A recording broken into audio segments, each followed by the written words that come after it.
다르한 2023년 여름 평범한 근무일 경찰서 당직실에 수십 건의 다른 기록들 사이에서 눈에 띄지 않는 기록 하나가 등록된다. 일지에 기록된다. 다세대 주택 주민들로부터 접수된 악취 민원, 신고 사유, 배관 수리. 표현은 간결하고 극도로 일상적이다. 이것은 거의 매일 접수되는 전형적인 민원이다. 수도관이 터졌다. 하수가 고였다. 계단참에서 숨쉬기 힘들다. 아무도 이 기록 뒤에 최근 몇 년간 가장 끔찍한 사건 중 하나의 시작이 숨어 있다고는 예상하지 못한다. 당직 조가 주소를 받는다. 소련 시대에 지어진 표준적인 5층짜리 건물. 건물은 다르한의 주거지역에 서 있다. 이웃들은 만나서 구체적으로 설명한다. 악취가 나타난 것이 하루 이틀이 아니지만 오늘은 너무 심해져서 현관에 있는 것이 불가능해졌다고.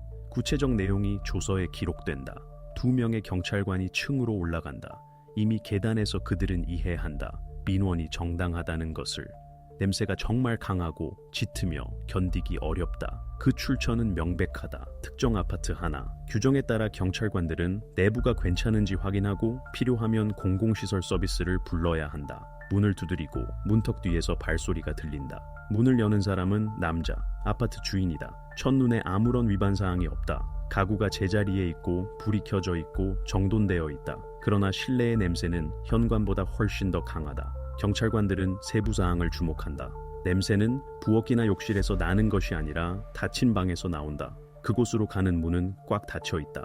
조서에 따르면 그들은 주인에게 그 공간을 열어달라고 요청한다. 그는 시간을 끌며 거기는 물건 창고라고 말한다. 그러나 거부는 없다. 결국 문을 연다. 내부의 광경이 즉시 방문의 성격을 바꾼다. 바닥에 거대한 꾸러미가 놓여있다. 여러 겹의 천이 단단히 감겨있고 가장자리는 밧줄로 묶여있다. 꾸러미의 표면에는 가루 물질이 뿌려져 있다. 색깔과 구조로 전문가들은 나중에 판단한다. 이것은 소금과 석회의 혼합물이다. 정확히 이러한 재료들의 사용은 우연으로 치부할 수 없다. 이것은 유기물에서 일어나는 과정을 멈추려는 사람들에게 알려진 방법이다. 발견의 규모를 이해한 경찰관들은 범죄 수사관들을 부른다. 그들은 30분 후에 도착한다. 검사는 규칙에 따라 진행된다. 모든 단계가 기록되고 사진 및 영상 촬영이 시작된다. 전문가들은 조심스럽게 꾸러미를 뜯기 시작한다. 먼저 외부 천을 자르고 그 다음 층층이 벗긴다. 모든 움직임은 시간 표시와 설명과 함께 기록된다. 꾸러미는 거대하고 명백히 물건 보관용이 아니다. 매 분마다 점점 더 명백해진다. 내부에는 일상적인 것이 아닌 무언가가 숨겨져 있다. 그리고 마침내 발견이 공식적으로 확인된다. 꾸러미 내부에서 미라화된 인간 유해가 발견되었다. 검사 결론서에는 다음과 같이 명시된다. 이것은 성인이다. 그러나 성별도 신원도 사망 원인도 이 순간에는 확인될 수 없다. 이를 위해서는 추가 감정이 필요하다. 아파트에는 주인이 있다. 그의 반응과 행동도 기록된다. 경찰관들은 그가 근처에 있으며 도망치려 하지 않지만 자연스러운 관심이나 걱정도 보이지 않는다고 기록한다. 이런 경우에는 모든 사소한 것이 전체 그림의 일부가 된다. 초기 검사는 핵심 결론으로 마무리된다. 이 사건은 일상적인 사고로 간주될 수 없다. 악취 민원은 공식적으로 종결된다. 이제 이것은 인간 유해 발견 사실이며 살인 가능성에 대한 형사사건 개시의 근거이다. 이 순간부터 본격적인 수사가 시작된다. 그리고 수사가 답해야 할 첫 번째 질문은 극도로 간단하다. 발견이 이루어진 아파트는 누구 소유이며 발견된 꾸러미와 누가 관련이 있을 수 있는가? 바츠 에르덴의 가족은 다르한의 다세대 주택 다른 주민들 사이에서 결코 눈에 띄지 않았다. 이들은 가장 평범한 사람들이었다. 가장인 남질은 당시 48살로 큰 소란 없이 일했고 널리 알려지려 하지 않았으며 활발한 사회적 관계를 유지하지 않았다. 그의 아내 아이수는 그보다 몇 살 어리고 평범한 가정 생활을 꾸렸다. 그들에게는 2명의 성인 자녀가 있었는데 이미 오래전에 수도인 울란바토르로 이주했다. 그래서 아파트에는 항상 부부만 남아 있었다. 이 세부 사항은 나중에 핵심이 될 것이지만 당시에는 아무도 이것에 의미를 두지 않았다. 이웃들의 눈으로 보면 그들의 삶에는 불안한 것이 없었다. 나중에 제공된 진술에서 같은 말들이 반복되었다. 조용하다, 폐쇄적이다, 평범하다. 사람들은 그들을 일상적인 형식으로만 알았다. 현관에서 보고 때때로 마당에서 마주쳤지만 친밀한 접촉은 형성되지 않았다. 부부는 시끄러운 파티를 열지 않았고 말다툼을 하지 않았고 이웃들과 갈등하지 않았으며 결코 경찰을 부르지 않았다. 주택관리사무소도 그들에 대한 불만이 없었다. 본질적으로 바타흐 에르덴의 가족은 완전히 눈에 띄지 않았다. 그런 가족들은 수백 개나 있다. 조용히 공과금을 납부하고 제때 구역을 청소하며 남의 삶에 간섭하지 않으려 한다. 주변 사람들에게 이것은 심지어 일종의 안정성의 보증이었다. 다세대 주택에는 항상 그런 아파트들이 몇 개 있다. 그 거주자들은 마당 생활에 거의 참여하지 않지만 그렇다고 그들로부터 문제가 생기는 법도 없다. 정확히 그래서 바트 에르데네라는 이름은 2023년까지 단 한 번도 경찰 조서에도 주민 민원 목록에도 올라가지 않았다. 그들에 대한 모든 특징은 몇 마디 짧은 말로 충분했다. 그리고 이것은 나중에 일어난 일과의 대비를 더욱 강화시킬 뿐이었다. 그러나 평온함의 그림은 2019년의 금이 같다. 이 해가 가족의 삶이 평범하기를 멈춘 이후의 지점이 되었다. 정확히 그때 아이수가 평소 장소에 나타나기를 멈추었다. 이웃들은 그녀를 현관에서도 마당에서도 심지어 창문에서 잠깐이라도 보지 못했다. 친척들도 만남과 전화가 중단되었다고 언급했다. 방문도 없었고 평소에 대화도 없었고 모든 것이 갑자기 끊겼다. 시간이 지나면서 아이수의 무죄는 눈에 띄지 않게 되었다. 남질은 지인들에게 아내가 친척들에게 갔다고 확신시켰다. 그는 그녀의 이름으로 소셜 네트워크에 드문 메시지들을 보여주었다. 전반적으로 이것은 그럴듯해 보였는데 사람들이 때때로 정말로 오랫동안 떠나기도 하기 때문이다. 그러나 세부사항, 날짜, 장소, 설명, 나타나지 않았다. 주변 사람들에게 이것은 폐쇄된 주제로 남았다. 나중에 사건 자료에 기록된 사실은 간결하게 들린다. 아이수는 정확히 2019년에 공적 영역에서 사라졌다. 그 순간부터 그녀를 직접 본 사람은 아무도 없었다. 4년 동안 그녀의 부재는 남편의 설명과 인터넷의 형식적인 메시지 아래 숨겨져 있었다. 그리고 정확히 이전, 갑자기 구성원 중 한 명을 잃고 아무 일도 없었던 것처럼 계속 살아가는 조용한 가족, 이 후속 수사에서 핵심 모순이 될 것이다. 이렇게 정상 가족의 그림이 무너졌다. 조용하고 눈에 띄지 않는 사회의 세포자리에서 수사관들은 모든 것이 은폐와 기만 위에 세워진 이야기와 마주했다. 그리고 이미 이 단계에서 분명해졌다. 평범한 일상으로 보였던 것은 단지 외관일 뿐이었다. 그 뒤에는 결국 다르한에서 최근 몇 년간 가장 큰 사건으로 이어진 것이 숨겨져 있었다. 아이수가 집과 마당에 나타나기를 멈추었을 때 이웃들과 지인들의 관심은 즉시 그녀의 남편에게 쏠렸다. 그들의 집에서 정확히 그는 항상 주요 인물로 보였고 모든 가사 업무를 자신의 손에 쥐고 있는 사람이었다. 그리고 정확히 그가 아이수가 왜 오랫동안 보이지 않느냐는 질문이 나오기 시작했을 때 설명을 제공하는 사람이 되었다. 남질은 항상 같은 대답을 가지고 있었다. 그녀는 친척들에게 갔다. 대답은 차분했고 감정 없이 추가 세부사항이 필요 없는 일상적인 것처럼 발음되었다. 이 말들에는 구체적인 것도 날짜도 장소도 없었다. 단지 일반적인 공식뿐이었다. 그러나 이것만으로도 충분했다. 처음에는 아무도 구체적인 질문을 하지 않았다. 사람들은 그 버전을 당연한 것으로 받아들였고 점차 그것은 모두에게 편리한 설명인 비공식적 진실로 변했다. 이 전설을 유지하기 위해 남질은 또 다른 조치를 취했다. 그는 소셜 네트워크의 대화를 보여주었다. 메시지는 아이수의 계정에서 왔다. 그 내용은 비슷한 짧은 문구로 귀결되었다. 나는 괜찮아. 걱정하지 마. 곧 갈게. 이 메시지들은 개인적 세부사항도 그녀 특유의 말투나 평소 호칭도 없는 공식적인 답변처럼 보였다. 그러나 가까운 사람들은 이것에 의미를 두지 않았다. 중요한 것은 계정에서 답변이 왔다는 것이고 따라서 사람이 연락 가능하다는 것이었다. 많은 사람들이 그렇게 일어나는 일을 설명했다. 그리고 일반적인 상황에서는 이것이 의심을 불러일으킬 수 있었지만 여기서는 친척들의 신뢰성이 작용했다. 대화는 동시에 여러 과제를 해결했다. 그것은 어머니가 어떻게 지내는지 알고 싶어하는 자녀들을 안심시켰다. 그것은 아이수가 괜찮다는 것을 먼 친척들에게 확신시켰다. 그리고 그것은 남질을 이웃들의 불필요한 질문으로부터 보호했다. 모두가 전화 화면에서 확인을 보고 상황을 이해할 수 있다고 여겼다. 아무도 이 메시지들이 어떤 기기에서 왔는지 확인하지 않았다. 아무도 왜 4년 동안 단 한 번의 영상 통화도 새로운 장소에서 찍은 사진도 없었는지 생각하지 않았다. 일상적인 변명, 바쁨, 연결 불량, 피로, 이 모든 의심을 덮는 것처럼 보였다. 친척들은 신뢰하는 데 익숙했다. 그리고 정확히 이 신뢰가 남질에게 핵심 도구가 되었다. 그는 복잡한 이야기를 만들어내지 않았고 긴 설명을 구성하지 않았다. 그에게는 평온한 목소리로 발음된 몇 마디 문구와 통제를 유지하기 위한 몇 개의 짧은 메시지로 충분했다.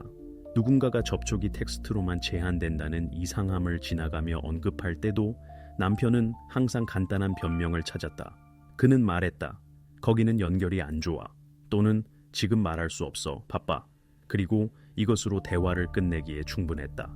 그에 유리하게 작용한 주요한 것은 공식적 신고의 부재였다. 경찰은 누군가가 실종 신고를 제출한 후에만 수색을 시작한다. 그러나 이 경우에는 신고가 없었다. 남편도 자녀들도 친척들도 경찰에 가지 않았다. 형식적으로 당국에게는 아이수가 단순히 다른 곳에서 살고 있고 그녀의 가족이 정확히 어디에 있는지 알고 있는 것처럼 보였다. 이것이 오랜 세월 동안 진실을 숨길 수 있게 한 바로 그 허점이 되었다. 수사가 진행되었을 때 정확히 이 사실을 자료의 핵심 세부사항 중 하나로 기록했다. 문서에는 간결하게 명시되어 있다. 아이수 바트 에르덴에는 결코 수배자 명단에 오른 적이 없다. 4년 동안 그녀의 무죄는 단 한 번도 공식적으로 문제로 등록되지 않았다. 서류상으로 그녀는 어떤 이유로 한 도시에 나타나지 않지만 어딘가 다른 곳에 살고 있는 평범한 사람으로 존재했다. 그리고 정확히 이것이 그녀에게 불리하게 작용했다. 이렇게 짧은 대답과 남편의 하나의 일반적인 문구로 구축된 단순한 전설이 4년 동안 현실을 숨길 수 있게 했다. 이웃들은 질문하기를 멈추었고 친척들은 걱정하기를 멈추었고 경찰은 개입할 공식적 이유가 없었다. 그리고 오직 2023년에 우연한 검사만이 이 인위적으로 만들어진 그림을 파괴했다. 이 순간부터 이야기는 실종된 아내에 관한 이야기이기를 멈추고 더 이상 무시할 수 없는 실제 상황과 새로운 사실들이 전면에 나선 수사로 변했다. 경찰관들이 발견물을 전문가들에게 넘겼을 때 수사는 즉시 새로운 단계로 이동했다. 법의학 감정은 이런 경우 항상 중심 요소가 된다. 정확히 그것이 이웃들도 친척들도 심지어 아파트 주인 자신도 답할 수 없는 질문들에 답을 준다. 연간실에서 꾸러미가 조심스럽게 열렸다. 전문가들은 단계별로 모든 세부 사항을 기록했다. 조직의 상태, 물질 처리의 흔적, 사망 이후 경과 시간의 징후, 모든 행동은 엄격하게 규정에 따라 이루어졌고 나중에 결론의 신뢰성에 조금의 의심도 생기지 않도록 했다. 처음에 전문가들은 유해를 육안으로 검사하고 치열의 특징을 기록하고 즉시 아이수가 여러 해 동안 관찰받던 시립병원에 요청을 보냈다. 거기에는 치과 치료 기록이 보존되어 있었다. 동시에 DNA 검사가 지정되었다. 수사부 직원들은 그녀의 친척들, 자녀들과 가족 계통에 가까운 이들에게서 샘플을 채취했다. 실험실에서 유전자 분석을 실시했고 결과는 완전히 일치했다. 오류의 여지가 없었다. 발견된 유해는 정확히 아이수바트 에르데네의 것이었다. 이 소식은 그녀의 친척들에게의 여행이라는 환상을 완전히 파괴했다. 한순간에 남질의 모든 대화와 확신이 공허한 말로 변했다. 이제 경찰 손에는 추측이 아니라 확인된 사실이 있었다. 2019년에 떠난 것으로 여겨진 여성이 이 모든 시간 동안 집에 있었다. 다음 단계는 사망 원인을 밝히는 것이었다. 법의학 전문가들은 두개골, 뼈, 보존된 조직을 철저히 조사했다. 그들은 머리 부위에서 무거운 물체로 강한 타격을 받아야만 나타날 수 있는 특징적인 손상을 발견했다. 이것은 우연한 낙상이나 질병의 결과가 아니었다. 외상은 생전의 것이었고 이후 생존과 양립할 수 없었다. 전문가들의 결론서에는 명확히 명시되었다. 사망 원인은 머리에 둔기로 가한 타격이었다. 조직 파괴 정도로 대략적인 경과 시간을 결정할 수 있었다. 약 4년. 이 기간은 그녀의 실종 시점과 완전히 일치했다. 이렇게 아이수가 단순히 떠나서 연결 불량이나 바쁨 때문에 연락을 유지하지 않았다는 버전은 완전히 의미를 잃었다. 법의학 감정은 그녀가 사라진 시기와 거의 같은 때에 사망했음을 보여주었다. 이제 수사는 핵심 사실을 가지게 되었다. 사망은 폭력적 성격을 띠었다. 감정과 동시에 아파트에서 수색이 진행되었다. 모든 방을 상세히 조사했고 사소한 세부 사항까지 기록했다. 옷장, 선반, 개인 물품, 오래된 상자들을 검사했다. 아이수에게 속할 수 있는 물건들에 특별한 주의를 기울였다. 그리고 정확히 이러한 행동 과정에서 가장 중요한 증거를 찾았다. 그녀의 전화기. 기기는 서류와 불필요한 물건들 사이 서랍에 놓여 있었다. 외관상으로는 온전해 보였지만 배터리는 완전히 방전되어 있었다. 전문가들이 데이터를 복원했을 때 밝혀졌다. 전화기의 마지막 활동은 2019년으로 날짜가 표시되어 있었다. 이 날짜 이후에는 전화도 메시지도 네트워크 연결도 없었다. 이 발견이 결정적이 되었다. 남편의 버전을 믿는다면 아이수는 친척들에게 가서 이 모든 시간 동안 따로 살았다. 그러나 그렇다면 명백한 사실이 발생한다. 사람은 전화기 없이 떠나지 않는다. 특히 우리 시대에는 그녀가 그것을 집에 두고 이후 몇 년 동안 사용하지 않았다는 것은 상상할 수 없다. 공식 검사는 확인했다. 전화기는 결코 아파트를 떠나지 않았다. 이것은 아이수도 그것을 떠나지 않았음을 의미했다. 이제 수사는 손에 세 가지 중요한 사실을 가지게 되었다. 확인된 유해 식별, 폭력적 사망에 대한 결론, 그리고 집에 남겨진 전화기라는 형태의 증거. 이 모든 상황은 남질의 버전이 거짓임을 가리켰다. 그는 여행과 대화에 대해 말했지만 감정 결과는 보여주었다. 대화는 그의 집에 있는 기기에서 이루어졌고 이 기기의 소유자는 이미 그것을 할 수 없었다. 이렇게 사건은 공식적으로 사람 실종 범주에서 살인 수사로 이동했다. 이것은 원칙적으로 새로운 방향이었다. 경찰은 누가 어떤 상황에서 치명적 타격을 가했는지, 그리고 어떻게 4년 동안 가족과 이웃들이 완전히 모르고 있었는지를 밝혀야 했다. 수사의 관심은 이제 한 사람에게 집중되었다. 이 모든 시간 동안 숨겨진 비밀과 함께 살았던 아이수의 배우자에게. 범죄 수사관들의 작업이 발견된 유해의 신원을 확인하고 정확히 아이수 바트 에르데네에 관한 것임을 확정했을 때 수사는 첫 결정적 조치를 취했다. 이 순간부터 수사관들에게는 의심의 여지가 없었다. 그녀의 실종과 아파트에서 일어난 일에 연루되었을 수 있는 주요하고 유일한 사람은 그녀의 배우자 남질이었다. 절차상 지위가 공식적으로 변경되었다. 이전에 그가 수사 활동이 진행된 주거지의 증인이자 소유자로 통과했다면 이제 그는 주요 용의자가 되었다. 체포 순간 자체도 법 조문에 따라 정식화되었다. 수사관들은 결정서를 제시하고 그의 권리를 설명하고 어떤 근거로 체포되었는지 알렸다. 그 후 그에게 수갑을 채우고 서로 데려갔다. 수색의 이것은 전환점 사건이었다. 4년 동안 정상적인 삶의 모습을 연기하고 주변 모두에게 그의 아내가 살아있고 출타 중이라고 확신시킨 사람이 이제 공식적으로 형사사건의 중심에 있게 되었다. 신문은 표준적인 환경에서 시작되었다. 사무실, 수사관, 서기, 증인들의 참석, 모든 말이 조서에 기록되었다. 먼저 남질에게 감정 결과를 통보했다. 수사관은 직접 말했다. 전문가들이 사망자의 신원을 확인했다고. 어떤 사람에게든 그러한 정보는 충격이 될 것이다. 보통 이 순간에 격렬한 반응이 기록된다. 울음, 소리, 부정, 감정적 붕괴.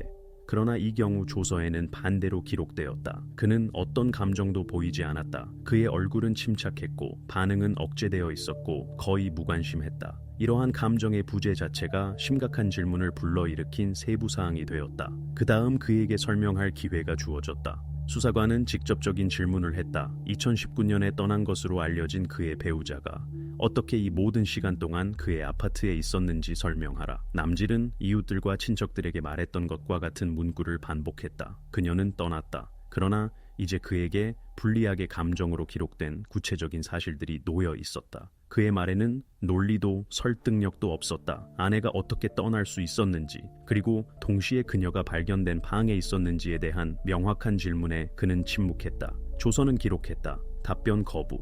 그의 침묵은 어떤 말보다 더 웅변적이었다. 그 후 수사관은 또 다른 증거를 제시했다. 테이블 위에 수색 중 발견된 아이수의 전화기를 놓았다. 질문은 직접적이었다. 그녀가 정말로 떠나서 멀리서 메시지를 보냈다면 그녀의 전화기가 4년 동안 집에 있었던 것을 어떻게 설명할 것인가? 남질은 다시 빠져나가려 했다. 그의 대답은 짧았다. 그녀가 잊어버렸다. 그러나 이 버전도 검증을 견디지 못했다. 전문가들은 기기를 분석했다. 정확히 그것에서 자녀들과 친척들에게 메시지가 전송되었음이 확인되었다. 위치 추적은 보여주었다. 이 모든 년 동안 전화기는 단 한 번도 아파트를 떠나지 않았다. 그것의 신호는 오직 거주지에서만 기록되었다. 이렇게 하나의 증거가 다른 증거 뒤에 그의 전설을 파괴했다. 첫 번째 모순, 발견된 유해. 두 번째, 전화기. 세 번째, 4년 동안 전화와 개인적 접촉의 부재. 각각의 새로운 사실은 그의 설명을 점점 더 설득력 없게 만들었다. 수사관들은 기록했다. 남질의 말은 감정 결과와 불일치하며 그의 버전은 어떠한 데이터로도 확인되지 않는다. 결국 신문은 체포에 관한 문서 작성으로 마무리되었다. 그의 지위가 최종적으로 확정되었다. 이제 그는 아내의 은폐 및 살인 가능성 용의자로 통과했다. 그는 임시구치소로 이송되었다. 수색의 이것은 새로운 단계의 시작을 의미했다. 사건의 전체 연대기를 복원하고 이 모든 년 동안 어떻게 그가 진실을 숨겼는지 이해하고 법정을 위한 증거 기반을 수집해야 했다. 실종에 관한 이야기는 구체적인 피고인이 있는 형사사건으로 변했다. 이전에 버전이나 소문처럼 보였던 모든 것이 이제 문서와 증거로 확인되었다. 수사관들은 다음 단계로 넘어갔다. 이 4년 동안 그의 삶의 모든 세부사항 검증과 가까운 이들의 진술 수집. 정확히 이것이 최종적으로 어떻게 그가 그렇게 오랫동안 정상가족의 환상을 유지할 수 있었는지 보여줘야 했다. 수사관들은 사건에 최대한 체계적으로 접근했다. 아파트에서의 발견 사실을 기록하는 것뿐만 아니라 아이수가 2019년 이후 독립적인 삶을 영위할 수 없었음을 상세히 증명할 필요가 있었다. 이를 위해 모든 것을 확인했다. 은행 계좌부터 그녀의 디지털 흔적까지 모든 사소한 것이 중요했는데 정확히 사소한 것들로부터 전체 그림이 만들어지기 때문이다. 첫 단계는 은행과 신용기관에 공식 요청을 보내는 것이었다. 이 모든 것에 관심이 있었다. 급여 입금, 사회보장 지급, 현금 인출, 상점 구매, 심지어 ATM을 통한 소액 송금까지. 답변은 빨리 왔고 놀라운 그림을 보여주었다. 마지막 활동은 2019년 여름에 기록되었다. 그 이후 어떤 거래도 완전히 없었다.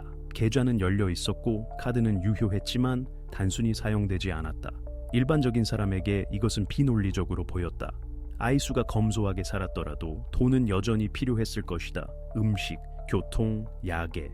은행에서의 완전한 침묵은 그녀의 재정 생활이 한순간에 끊어졌음을 의미했다. 다음 단계는 그녀의 연락처 연구였다. 먼저 공식 전화와 메시지를 확인했다. 통신사가 상세 내역을 제공했다. 거기에는 명확한 경계가 추적되었다. 2019년 중반 이후 모든 전화가 사라졌다. 오직 드문 대화만 있었고 그것도 오직 텍스트로만. 단 한 번의 음성 통화도 없었다. 항상 가까운 이들과 활발하게 연락을 유지했던 사람에게 이것은 부자연스럽게 보였다.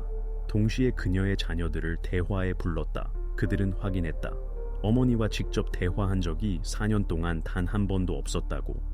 모든 연락은 메신저의 메시지로 귀결되었다. 게다가 이 메시지들은 의심스러울 정도로 비슷해 보였다. 거기에는 평소의 따뜻함도, 삶에 대한 세부사항도, 개인적 표현도 없었다. 오직 건조한 문구만. 나는 괜찮아. 곧 돌아갈게. 걱정하지 마.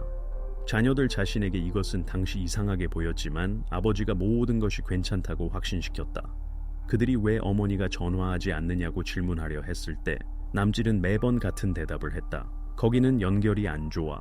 때때로 그는 덧붙였다. 그녀가 오래된 전화기를 가지고 있다거나 목소리로 대화하기 불편하다고. 이러한 설명들은 그럴듯하게 들렸지만 수사가 그녀의 디지털 기기를 확인할 때까지만 그랬다. 사이버 보안 전문가들은 아이수의 계정을 상세히 조사했다.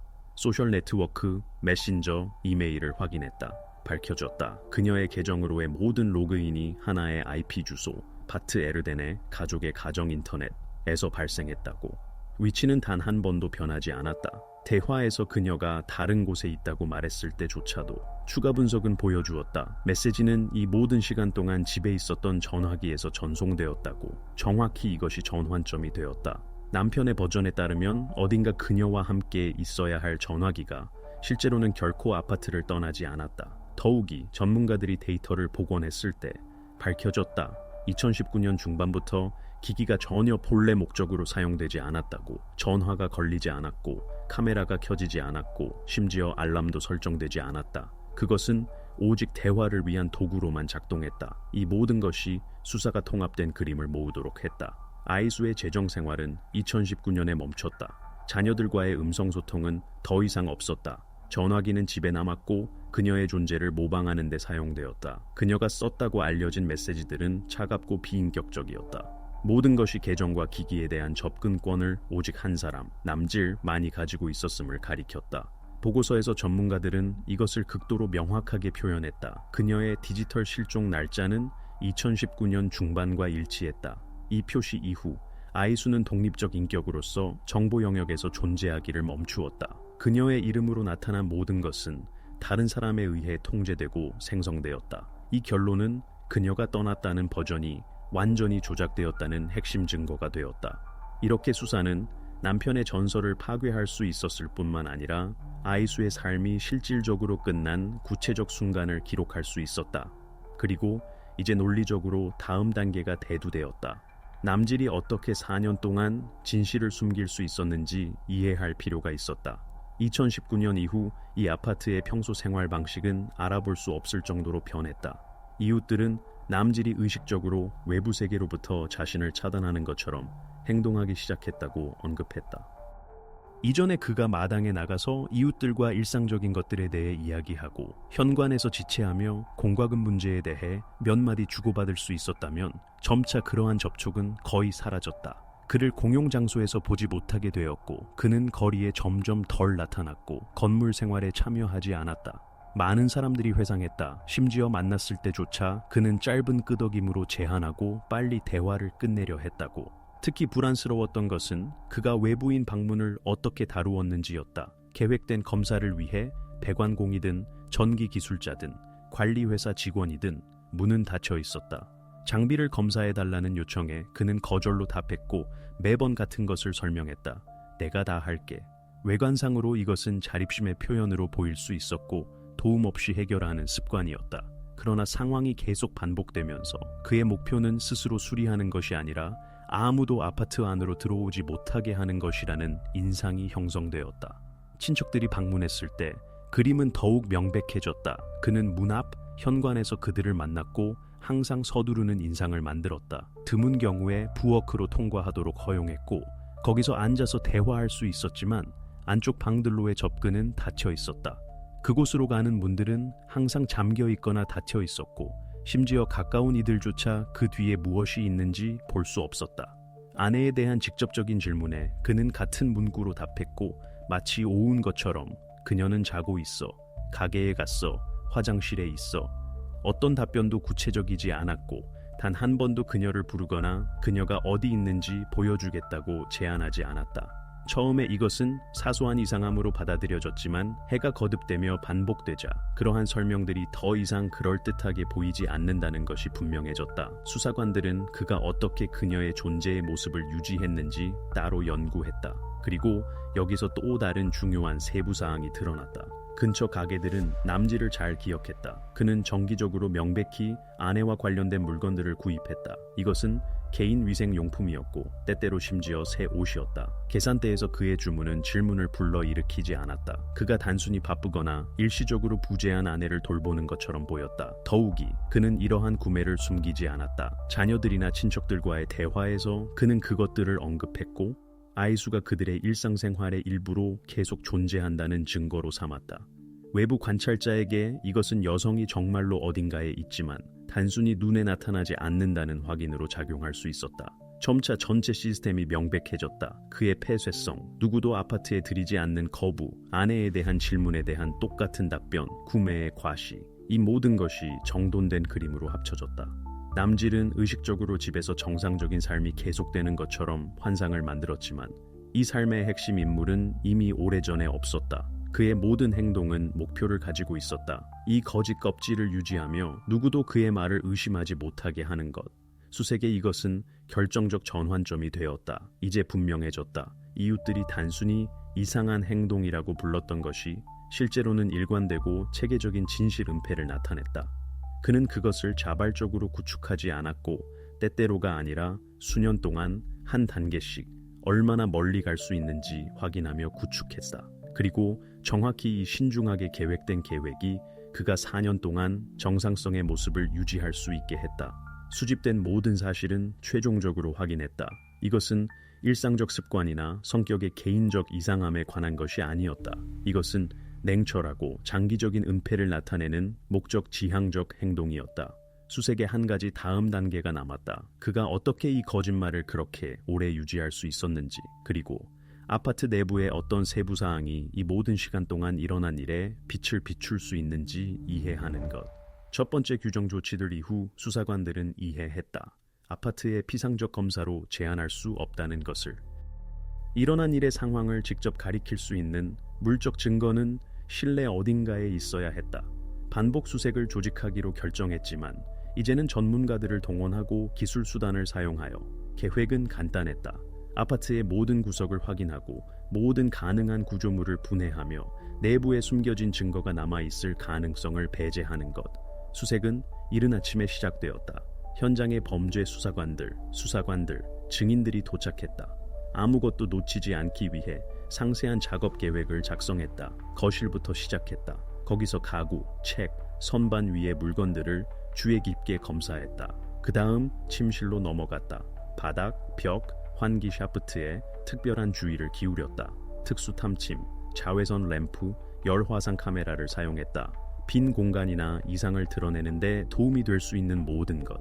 심지어 파이프와 콘센트까지 확인했고 모든 단계를 조서에 기록했다. 작업은 천천히 진행되었다. 아파트가 비어있고 오래전에 수리를 받지 않은 것처럼 보였다. 가구는 제자리에 있었고 먼지가 구석을 덮었고 간섭의 흔적을 찾지 못했다. 그러나 정확히 그러한 상황에서 세부 사항에 대한 주의가 결정적이 된다. 그리고 몇 시간의 수색 끝에 범죄 수사관들은 한 세부 사항에 주목했다. 안쪽 방의 마루판이 나머지만큼 밀착되지 않았다. 가벼운 압력에 그것은 굴복했고 약간 구부러졌다. 처음에는 이것을 일반적인 마모로 치부할 수 있었지만 검사는 보여주었다. 판이 너무 쉽게 움직인다. 마루판을 조심스럽게 들어 올렸다. 그 아래에 작은 틈새가 발견되었다. 크기는 우연한 방문자에게 의심을 불러일으키지 않고 물건을 숨길 수 있을 정도였다. 내부에는 비닐봉지가 있었다. 그것을 즉시 사진으로 기록한 후 꺼내서 펼쳤다. 수사관들의 손에 처음 들어온 것은 문서였다. 그 중에는 아이수의 여권이 있었다. 정확히 그 문서의 부재가 그녀의 출타 버전을 가능하게 만든 것이었다. 이 순간이 결정적이 되었다. 여권이 바닥 밑에 숨겨져 있고 이 모든 년 동안 아파트에 보관되었다면 어떤 여행도 존재하지 않았다는 것을 의미한다. 여성은 다른 도시로도 더욱이 국경 밖으로도 갈 수 없었다. 그러나 발견은 여기서 끝나지 않았다. 움푹 들어간 곳에는 또 다른 물건이 놓여 있었다. 나무 손잡이가 달린 평범한 망치.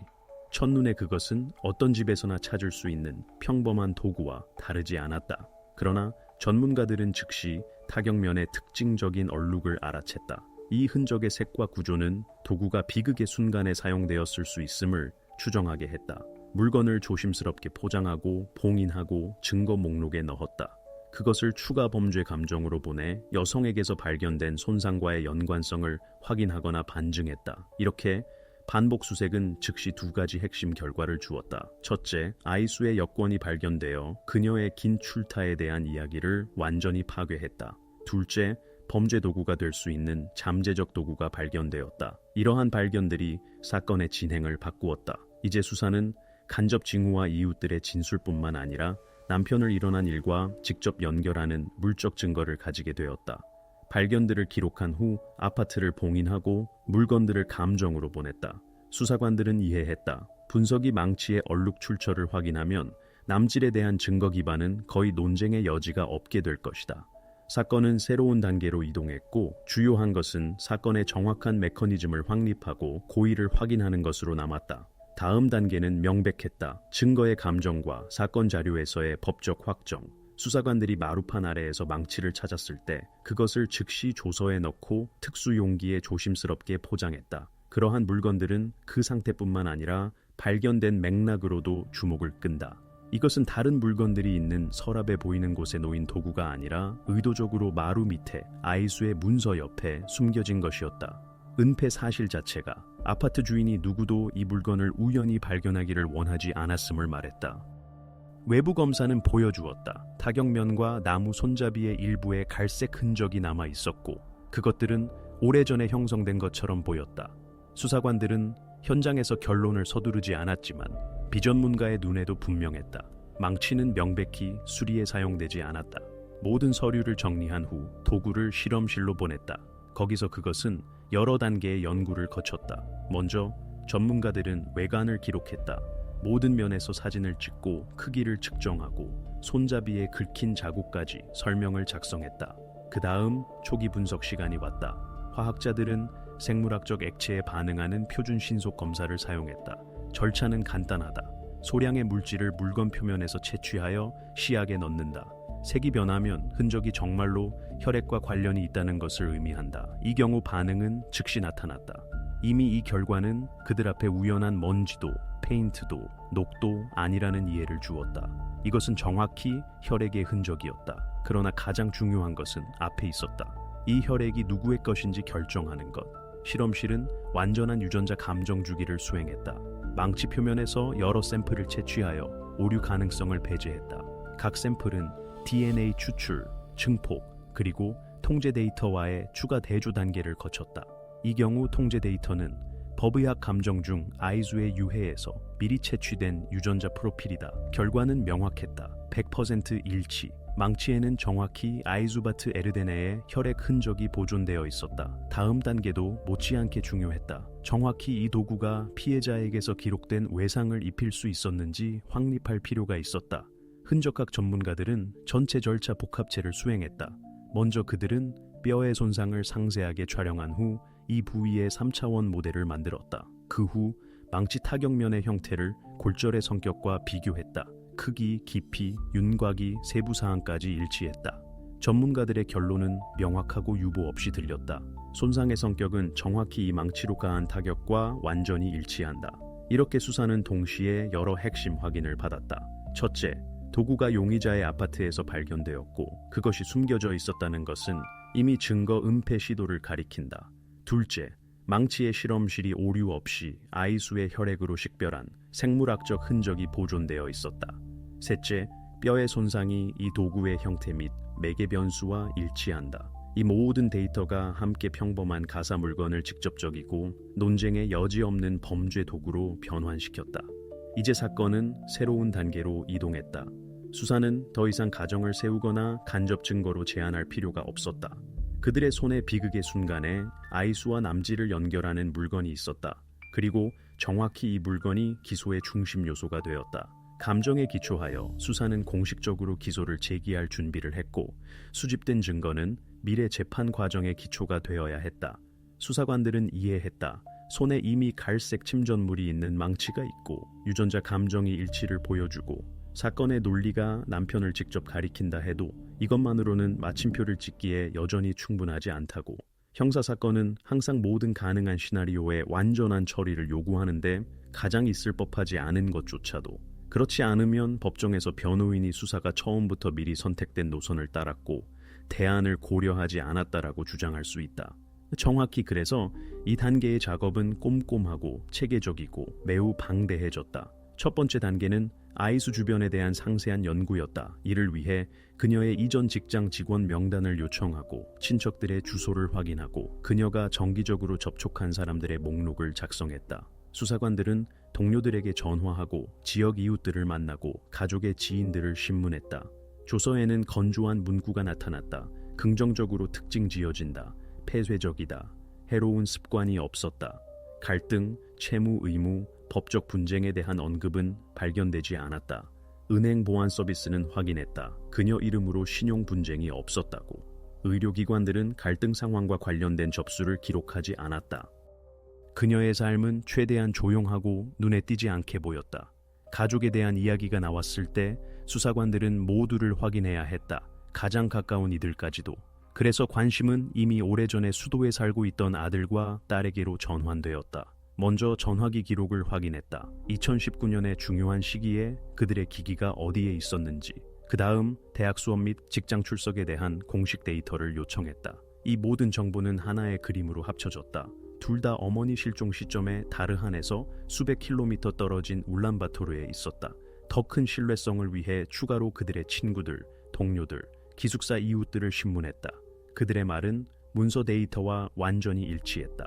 수사는 그들의 알리바이에 조금의 의심도 갖지 않았다. 다음 단계, 외부인의 개입을 배제하기.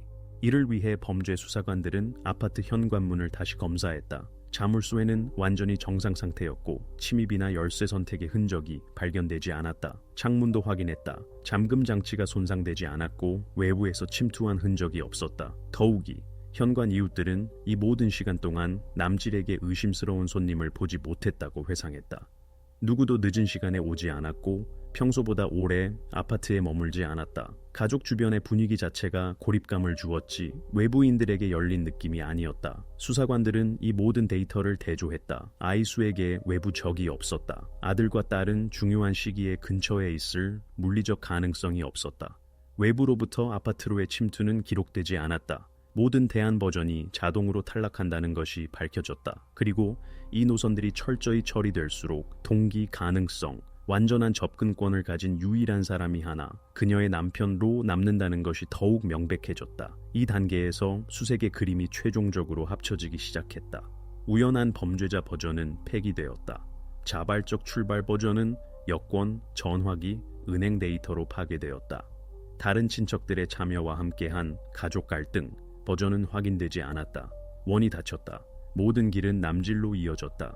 그리고 이제 수사관들은 다음 단계로 넘어갈 가능성이 있었다. 간접 증거뿐만 아니라 수사 과정에서 수집된 직접 증거에 기초한 기소 형성. 수사관들이 기본 증거들을 서류철에 모았을 때 발견된 꾸러미, 갈색 침전물이 있는 망치, 디지털 데이터. 그들은 이해했다. 온전한 기소를 위해서는 이것이 부족하다고. 법정은 물적 증거뿐만 아니라 사람이 왜 범죄를 저지를 수 있었는지에 대한 이해를 요구한다. 정확히. 그래서 수사의 초점이 남질의 인격으로 이동했다. 수사관들은 그의 과거를 깊이 파고들기 시작했고 행동을 연구하고 친척들과 동료들을 신문했다. 모두가 조용한 남편이자 이웃으로 알았던 외관 뒤에 무엇이 숨어 있었는지 이해할 필요가 있었다. 첫 번째 단계는 가까운 친척들과의 반복 인터뷰였다. 이번에는 대화가 일반적인 말로 제한되지 않고 구체적인 명확한 질문에 기초했다. 친척들에게 일상적 장면, 다툼의 내용, 부부의 소통에서 그들이 알아차린 것을 기억해달라고 요청했다. 그림이 바뀌기 시작했다. 밝혀졌다. 아이수와 남질의 관계는 결코 구름 없이 맑지 않았다고. 사람들 앞에서 그들이 평온함의 모습을 유지했다면 집에서는 정기적으로 갈등이 폭발했다. 중심 주제는 돈이었다. 남질은 모든 지출을 엄격하게 통제했고 모든 가족 지출이 그를 거쳐가기를 요구했다. 아이수는 불만을 여러 번 표현했고 정확히 이것이 가장 자주 다툼의 원인이 되었다. 친척들은 강조했다. 그는 재정 문제에서 반대를 용납하지 않았고 그것들을 그의 권위에 대한 도전으로 받아들였다. 동시에 수사는 그의 노동 활동에 관한 문서를 요청했다. 서류상으로 그의 경력은 견고해 보였지만 공식 답변이 왔을 때 분명해졌다. 2019년에 전환점 순간이 발생했다고. 아이수가 실종되기 몇 주 전에 그는 직장을 잃었다. 표현, 쌍방합의에 따라 은형식적으로 보였지만 수사관들에게 이것은 명백한 신호였다. 수입원의 상실이 아내의 실종과 시기적으로 일치했다. 아마도 정확히 이 사실이 사건의 촉매가 되었을 것이다. 추가 검사는 보여주었다. 그가 해고 정보를 숨겼다고. 친척들과 자녀들은 아버지가 계속 일한다고 확신했다. 그들의 말에 따르면 그는 매일 이른 아침에 집을 나가고 저녁에 돌아와 정상적인 일정의 환상을 만들었다. 이 행동은 이상해 보였다. 왜 그런 속임수를 유지하는가? 그러나 수색의 모든 것이 논리적 연쇄로 합쳐졌다. 그는 가족이 진실을 알기를 원하지 않았다. 안정적인 수입과 지위를 잃고 그는 지속적인 스트레스와 폭로에 대한 두려움 상태에 있었다. 증인 진술은 그림을 재구성할 수 있게 했다. 그 시기에 부부 사이의 다툼이 더 자주 일어났다. 아이수는 돈이 지연되고 지출이 제한되는 것에 불만을 표현했다. 그러나 그녀는 주요한 것을 몰랐다. 그녀의 남편이 더 이상 일하지 않는다는 것을. 수사관들에게 이것은 중요한 발견이 되었다. 그가 말할 수 없었던 숨겨진 위기. 그리고 가족 내부의 긴장은 단지 증가하고 있었다. 사건 자료에는 동기를 결정하는 3가지 핵심 요소가 나타났다. 첫째, 수년간 이어진 재정 문제로 인한 만성적 가사 갈등. 둘째, 아내의 실종과 시기적으로 일치한 2019년의 갑작스러운 해고. 셋째, 매일 유지된 의식적 거짓. 그가 직장에 가는 것을 계속했지만 실제로는 근무지가 없었을 때, 이 세 가지 사실이 분명한 초상화를 그렸다. 막다른 골목에 처한 사람의 수입 없이, 가족에게 고백할 가능성 없이, 폭로에 대한 지속적인 두려움 아래, 수색에 이것은 이제 그들이 범죄 도구와 직접 증거뿐만 아니라 동기를 설명하는 심리적 기초도 가지고 있다는 것을 의미했다. 남질은 단순히 유해가 발견된 아파트의 소유자이기를 멈추었다. 그는 그의 전기와 행동이 수사의 명확한 논리에 맞는 인물로 변했다. 재정 붕괴, 거짓말, 아내에게 고백할 수 없음이 2019년 사건이 비극으로 끝난 이유를 이해하는 열쇠가 되었다. 이 결론은 기소의 또 다른 견고한 고리가 되었다. 수사는 다음 단계로 이동할 수 있었다. 법정에 제출할 사건 준비, 여기서 동기, 증거, 증언이 통합된 증거 시스템으로 합쳐져야 했다. 남질의 신문은 단순히 또 다른 절차가 아니었다. 그것은 전체 수사의 중심점이 되었다. 그날 수사관들은 특히 철저히 준비했다. 테이블 위에는 몇 달간의 꼼꼼한 작업으로 수집된 모든 핵심 증거들이 모였다. 방의 분위기는 차갑고 공식적이었지만 정확히 이 건조함과 절제가 모든 말을 무겁게 만들었다. 남질은 맞은편에 앉아 외관상 침착하게 굴었지만 내부 긴장이 증가하는 것이 눈에 보였다. 그는 이해했다. 상황이 변했고 이제 그는 아내가 떠났다는, 평소의 말로 제한할 수 없다는 것을. 수사관은 불필요한 서론 없이 신문을 시작했다. 목소리로 압박도 직접적 위협도 없었다. 그는 연마된 방식에 따라 행동했다. 증거를 하나씩 펼쳐 보였다. 첫 번째로 테이블 위에 아파트에서 발견된 휴대전화가 놓였다. 이것은 바로 아이수가 사용하던 그 기기였다. 수사관은 기록했다. 마지막 활동은 2019년이었다. 그때부터 기기는 더 이상 네트워크에 연결되지 않았다. 이것은 출퇴대한 버전이 즉시 무너진다는 것을 의미했는데, 여성이 전화기를 집에 두고 다른 나라에서 소통할 수 없었기 때문이다. 그 다음 테이블에 두 번째 물건이 나타났다. 여권. 그것은 바닥 아래 은신처에서 발견되었다. 정확히 이 문서가 아이수가 도시를 떠날 수 있었던 가능성을 최종적으로 배제했다. 그녀는 단순히 국경 밖으로도, 심지어 자신의 지역 밖으로도 나갈 기회가 없었다. 수사관은 강조했다. 국경 통과도 등록도 2019년 이후 그녀의 공식 존재 흔적도 없었다. 그리고 마침내 세 번째 물건은 망치가 든 투명한 봉지였다. 그 표면에는 즉시 눈에 띄는 얼룩이 보였다. 이것이 방의 긴장이 최고조에 달한 순간이었다. 수사관은 서류를 펼쳐 감정 결과를 낭독했다. 타격면의 얼룩, 이것은 혈액이다. 더욱이 실시된 DNA 감정은 아이수의 생물학적 프로필과의 완전한 일치를 보여주었다. 이것은 물건이 단순히 아파트에서 발견되지 않았을 뿐만 아니라 남질을 그의 아내의 죽음과 직접 연결한다는 것을 의미했다. 용의자의 반응이 조서에 기록되었다. 그 전까지 그는 간단히 답했고 제시된 사실의 본질을 이해하지 못하는 척했다. 그러나 분석 결과 낭독 후 그는 급격히 변했다. 그는 시선을 내렸고 수사관을 보는 것을 멈추고 오랫동안 침묵했다. 여러 번 무언가를 말하려 했지만 말은 나오지 않았다. 이 순간 분명해졌다. 방어가 무너지고 있다는 것이. 수사관은 서두르지 않았다. 그는 용의자가 상황을 인식할 시간을 주었다. 그리고 나서 마지막 가장 중요한 조치를 취했다. 그는 살인에 대해 직접 묻지 않았고 발견된 유해에 대한 설명을 요구하지 않았다. 대신 본질을 찌르는 문구를 발음했다. 그녀가 당신이 해고당했다는 것을 알았나요? 그리고 정확히 그것 때문에 갈등이 일어난 건가요? 이 말은 차분하게 들렸지만 그 안에 수사가 이전에 확립한 동기가 담겨 있었다. 이 말들이 전환점이 되었다. 그 전까지 남질은 증거를 부정할 수 있었고 아내가 전화기를 잊었다거나 여권을 가져갈 시간이 없었다고 말할 수 있었다. 그러나 이제 2019년 사건을 정말로 연결한 것에 대한 이야기였다. 그는 해고를 숨겼고 재정 문제를 숨겼고 아마도 정확히 이것이 갈등으로 이어졌다. 용의자의 얼굴에 처음으로 눈에 띄는 반응이 나타났다. 그는 증거에서 눈을 돌렸고 의자에서 꿈틀거리기 시작했고 말을 찾으려 했다. 그의 외관상 절제가 사라졌다. 몇 분의 침묵 후 그는 말하기 시작했다. 그의 말은 끊기고 고르지 않았다. 처음에는 전체 이야기로 연결되지 않은 개별 문구였다. 그는 피로에 대해, 다툼에 대해 그렇게 원하지 않았지만 바로 그렇게 되었다고 말했다. 이 모든 것이 녹음기에 기록되었다. 수사는 몇 달 동안 추구했던 것을 얻었다. 용의자가 자백 진술을 하기 시작했다. 이 순간이 진정한 절정이 되었다. 그 전까지 수사는 오직 증거와 간접 증명만 가지고 있었다. 이제는 이 모든 년 동안 진실을 숨겼던 사람 자신의 목소리가 나타났다. 신문은 사실들의 집합을 통합된 그림으로 바꾸었다. 이 순간부터 사건은 새로운 단계로 이동했고 주요 과제는 자백의 모든 세부 사항을 기록하고 2019년 사건의 정확한 연대기를 복원하고 아이수의 실종이 우연이 아니라 그녀의 남편의 의식적 행동의 결과였음을 최종적으로 증명하는 것이 되었다. 자백이 신문실에서 울려 퍼졌을 때 긴장은 극한에 달했다. 수사관들은 이해했다. 말은 일의 절반일 뿐이다. 사법 실무에서 사람들이 압박에 지쳐서 또는 자신의 참여를 완화하려 해서 기소에 동의하는 경우가 한 번 이상 있었다.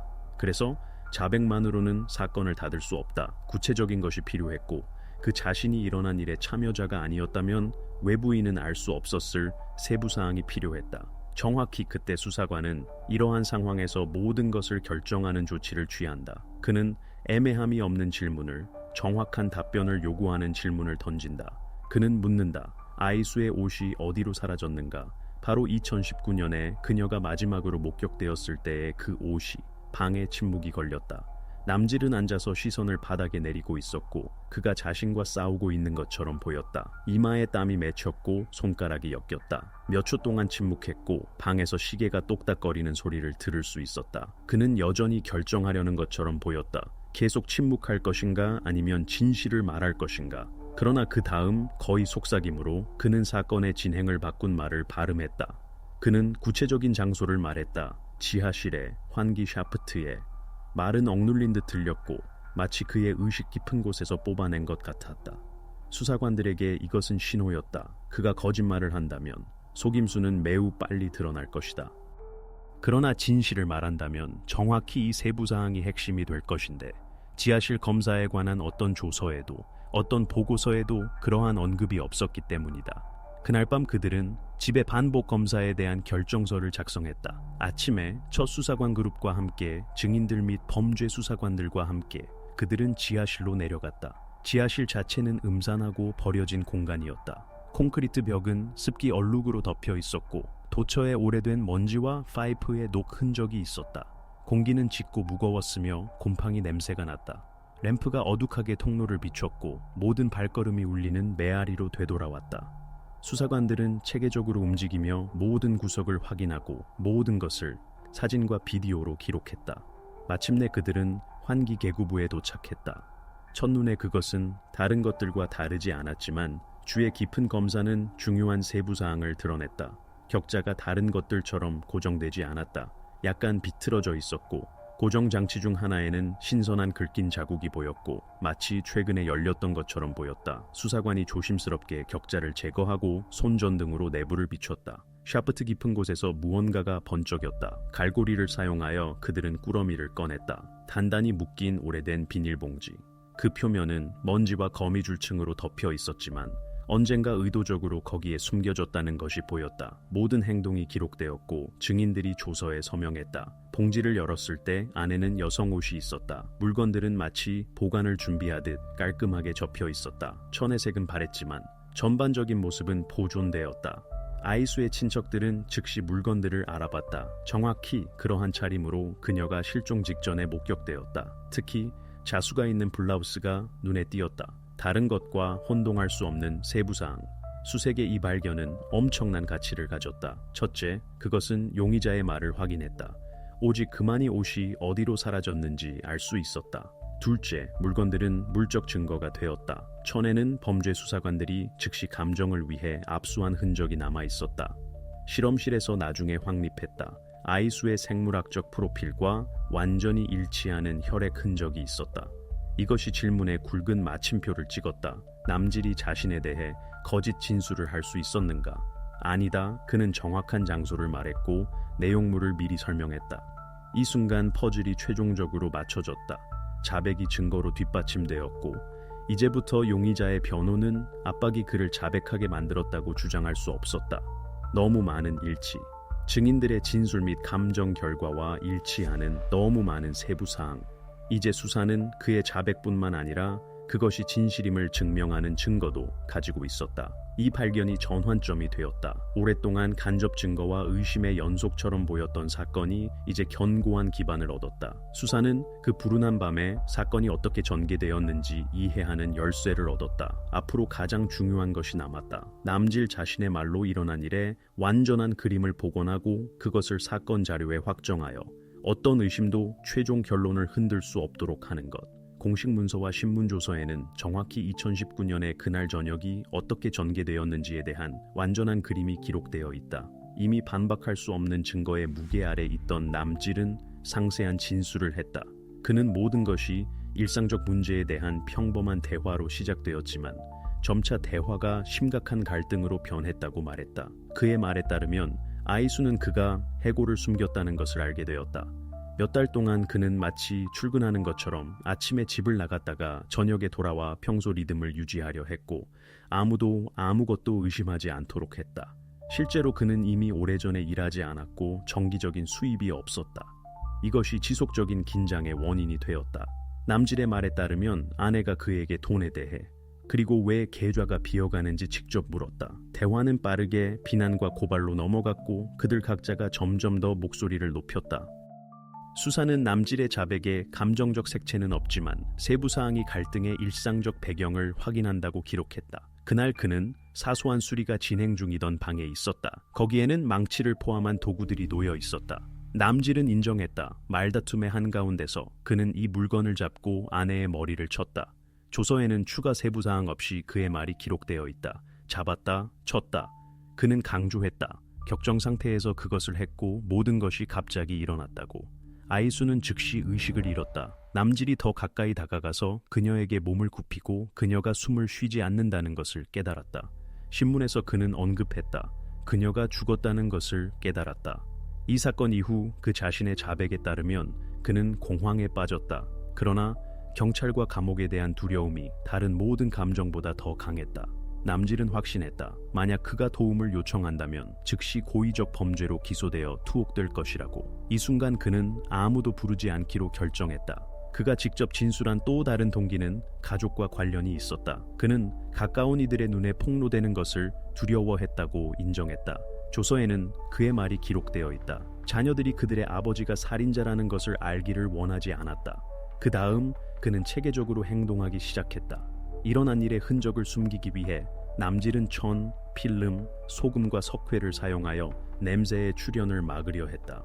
그는 모든 것을 별도의 방으로 옮겼고 그 후 그곳을 닫았다. 이 방은 오랜 세월 동안 그 자신 외에는 아무도 들어가지 않는 은신처로 변했다. 그의 이후 행동은 그가 의식적으로 환상을 구축했음을 확인할 뿐이다. 그는 아내의 이름으로 대화를 하기 시작했고 그녀의 계정을 사용했다.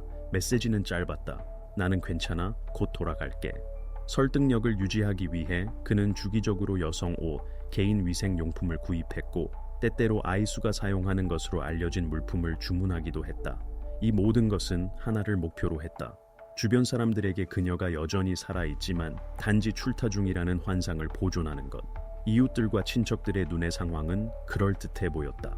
누구도 신고를 제출하지 않았는데 모두가 남질 자신이 말한 버전을 확신했기 때문이다. 오직 몇 년 후 악취에 대한 우연한 민원이 이 이야기의 폭로에서 출발점이 되었다. 그러나 용의자의 자백은 최종적으로 확인했다. 2019년 아이수의 실종은 자발적이지 않았고 그녀의 출타와 관련이 없었다. 이것은 비극적으로 끝난 가족 내부의 갈등이었다. 이러한 자백과 수집된 증거에 기초하여 수사는 핵심 결론을 기록했다. 아이수는 스스로 집을 떠나지 않았고 그녀의 실종은 신중하게 연출되었다. 남질은 몇 년 동안 거짓말을 유지하며 정상적인 삶의 모습을 만들었지만 실제로는 그의 옆에 이 모든 시간 동안 그 자신의 비밀이 있었다. 이제 수사의 과제는 완전한 증거 기초를 정식화하고 법정에 사건 자료를 제출할 준비를 하는 것이었다. 자백이 조서로 기록된 후 수사관들은 새로운 과제를 제기했다. 사건의 완전한 그림을 복원하는 것. 단순히 사건의 일반적 진행을 이해하는 것이 아니라 세부적으로 남질이 정확히 비극의 날과 이후 몇 년 동안 무엇을 했는지 추적하는 것. 재구성이 필수 요소가 되었다. 그것 없이는 법정에 그의 행동의 규모와 체계성을 보여줄 수 없었다. 모든 움직임, 모든 행동이 확인되고 엄격한 연대기에 배치되어야 했다. 사건 자료로부터 알려진 바 갈등과 타격 직후 남질은 도움을 요청하는 어떤 시도도 하지 않았다. 응급이나 경찰에 전화하지 않았다. 대신 그는 거의 즉시 마치 미리 계획이 있었던 것처럼 행동하기 시작했다. 첫 번째로 그는 잡화점에 갔다. 거기서 소금자루, 석회, 여러 조각의 두꺼운 천, 건축용 필름, 밧줄을 구입했다. 영수증으로 정확한 시간과 심지어 구체적인 판매점까지 확립할 수 있었다. 이 데이터는 나중에 은폐 준비의 증거로서 형사사건 자료에 들어갔다. 집으로 돌아와서 그는 방에서 발견물을 처리했다. 먼저 소금을 뿌렸고 그 다음 석회를 추가했다. 이 모든 것은 자연 과정을 늦추기 위해 이루어졌다. 그 다음 그는 꾸러미를 천으로 싸고 필름으로 감고 밧줄로 단단히 묶었다. 만들어진 꾸러미는 크고 무거웠지만 그는 거의 사용되지 않는 안쪽 방으로 조심스럽게 옮겼다. 정확히 이 방이 나중에 그가 더 이상 아무도 들이지 않는 은신처로 변했다. 그는 문을 닫아두었고 열쇠는 항상 그와 함께 있었다. 남질은 여기서 멈추지 않았다. 그는 이해했다. 물리적 은폐만으로는 충분하지 않다고. 조만간 아내의 부재가 질문을 불러일으킬 것이다. 그래서 그는 전설을 구축하기로 결정했다. 아이수가 단순히 떠나서 어딘가 멀리서 계속 살고 있다는 환상을 만들기로. 이를 위해 그는 그녀의 전화기를 적극적으로 사용하기 시작했다. 그는 계정에 로그인하고 친척들과 자녀들에게 짧은 메시지를 썼다. 이 메시지들의 내용은 항상 비슷하고 최대한 중립적이었다. 나는 괜찮아. 곧 돌아갈게. 걱정하지 마. 그것들에는 진정한 소통의 특징인 개인적 세부사항이 없었다. 단 한 번의 전화도 단 한 번의 영상 통화도 없었다. 오직 짧은 텍스트만. 그러나 이것으로 한동안 가까운 이들을 안심시키기에 충분했다. 누군가가 직접 아이수가 어디에 있는지 물었을 때 그는 애매하게 답했다. 자녀들에게는 어머니가 연결 문제가 있거나 너무 바쁘다고 말했다. 이웃들에게는 아내가 친척들에게 갔지만 정확한 주소와 돌아올 날짜는 말하지 않았다. 드문 경우에 그는 심지어 그의 말을 확인하는 것처럼 보이는 새 메시지가 있는 전화기 화면을 보여주기도 했다. 이 모든 것이 그럴듯함의 환상을 만들었다. 그는 4년 동안 이 전체 계획을 유지했다. 이 모든 시간 동안 남질은 같은 아파트에 살았다. 그는 부엌을 계속 사용했고 TV를 보고 평소 경로로 다녔다. 그러나 한 방을 금지구역으로 만들었다. 손님이 왔을 때 그는 그들을 현관이나 기껏해야 부엌에 붙잡아 두었다. 누군가가 더 안으로 들어가려 하면 그는 멈출 이유를 찾았다. 거기는 수리 중이라고 말하거나 아이수가 쉬고 있다고 또는 문이 잠겨 있다고 말했다. 이렇게 그는 공간을 엄격하게 통제했다. 더 큰 설득력을 위해 그는 때때로 여성 물품을 구입했다. 사건 자료에는 개인 위생 용품, 여성 옷, 액세서리 구매가 기록되어 있다. 이 구매들은 나중에 계산대 영수증과 판매원들의 진술로 확인되었다. 수사는 이 모든 것을 집에 여성이 있다는 환상을 만들기 위한 의식적 행동으로 해석했다. 정확히 이렇게 남질은 신중하게 숨겨진 꾸러미와 나란히 살았다. 4년, 이것은 1460일이다. 매일 그는 닫힌 문 뒤에 그의 행동의 증거가 있다는 것을 알면서 아파트에 들어갔다. 매일 그는 속임수를 유지했다. 아내 이름으로의 대화, 친척들과 이웃들에게 거짓 설명, 정상적인 가족 생활의 모습을 만드는 구매.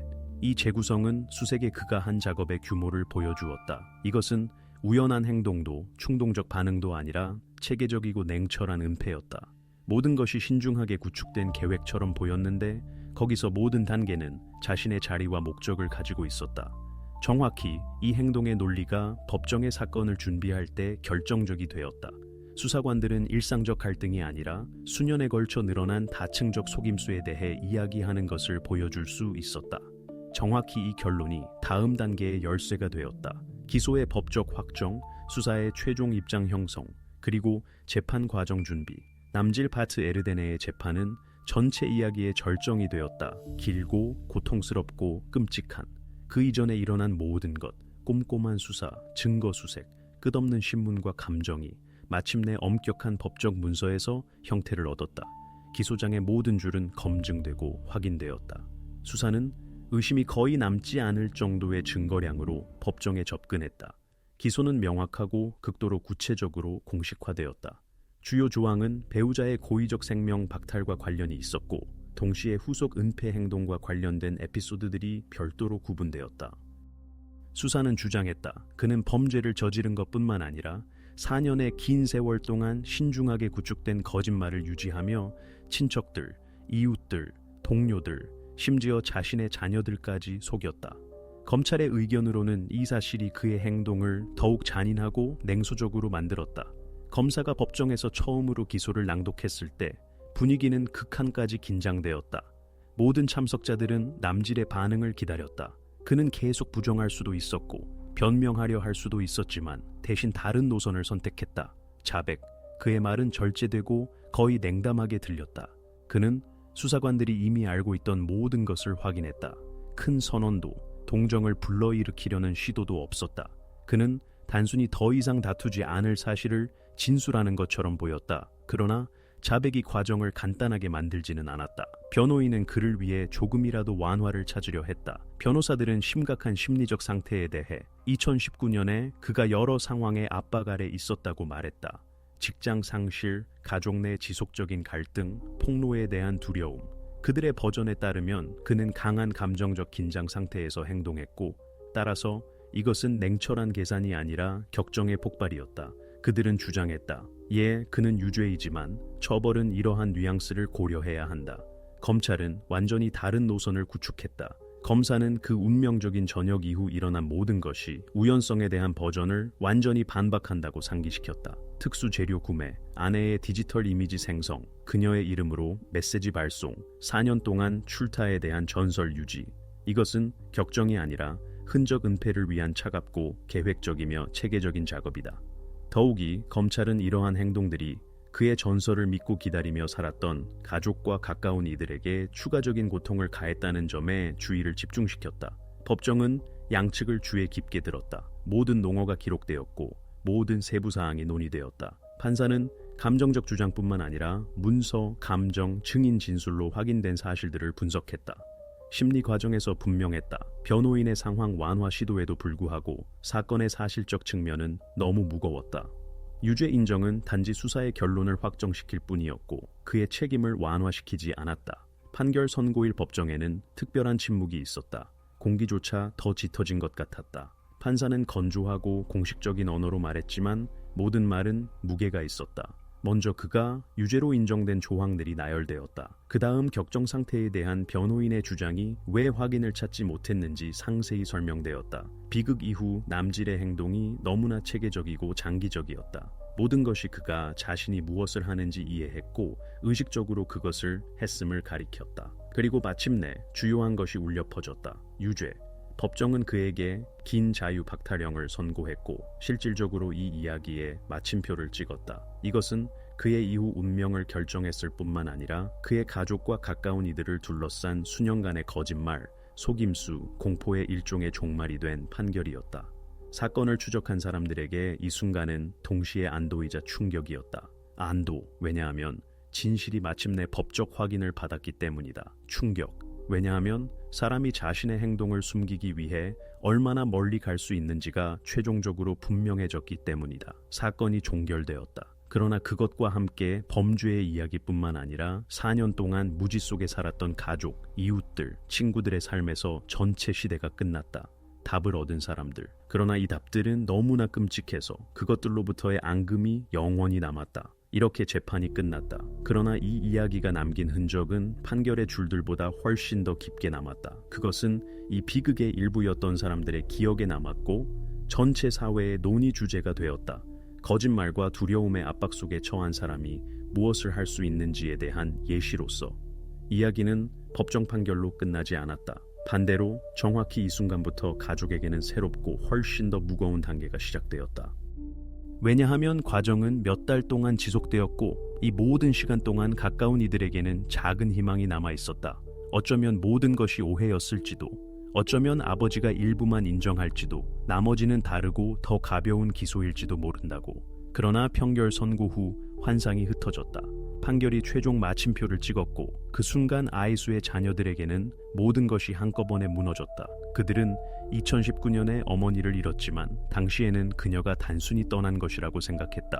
4년의 긴 세월 동안 그들은 전화기로 오는 메시지들을 믿었다. 괜찮아? 곧 돌아갈게. 걱정하지 마. 라는 짧은 문구들.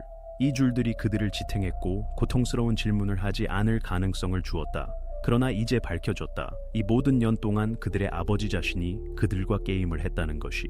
그리고 진실이 드러났을 때 타격은 2배로 강했다. 단순히 어머니의 실종이 아니라 그들에게서 동시에 두 부모 모두를 빼앗은 아버지의 배신.